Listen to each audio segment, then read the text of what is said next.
Always be silent in 5 situations. Number 1, when your words will be hurtful.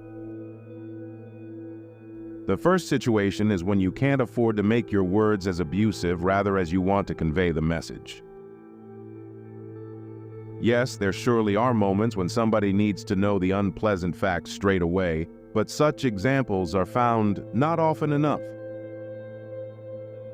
Be sure to check if the words that you want to say will be helpful or if you are only acting to hurt the other person. Number 2, when your judgment is clouded. Second situation when you should not speak any word is when you face the issue of not having your mind to work well. Sometimes it's that way for different reasons. Maybe you are fatigued, or you are drunk, or full of anger or anxiety. In these times, it is more likely beneficial to sit out a few minutes before giving your 2 cents on this or that matter. Could it possibly be that your emotions suddenly get the better of you and you end up saying something that you'll regret afterward?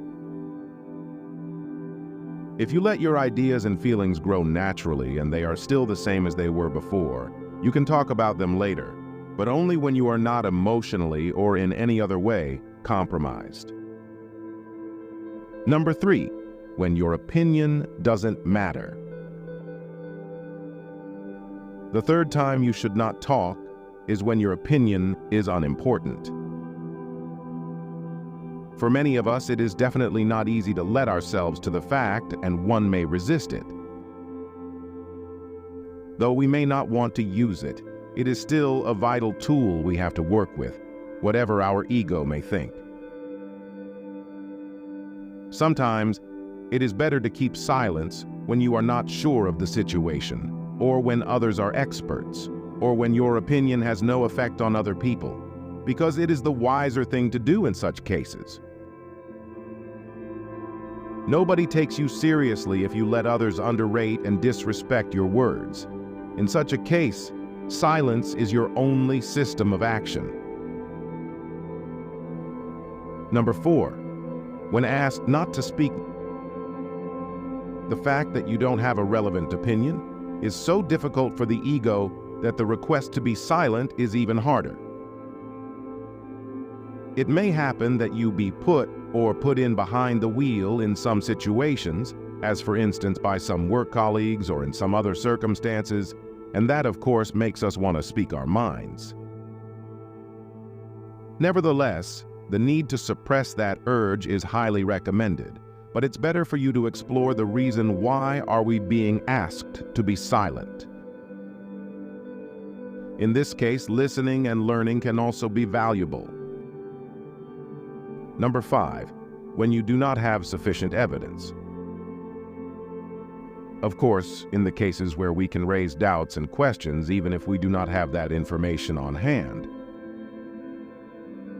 Nonetheless, in the context of the effect that something might be exerting on another individual's life, for instance, a tangible effect on him or her health-wise and mentally, this is not very true. We should not give this kind of information if it is not sure. People will talk for sure, but it puts the hearsay in a bad light. Only when it wants to matter that much, better not to speak at all. For instance, a concerned patient could be weighing if to use a drug that could speed recovery.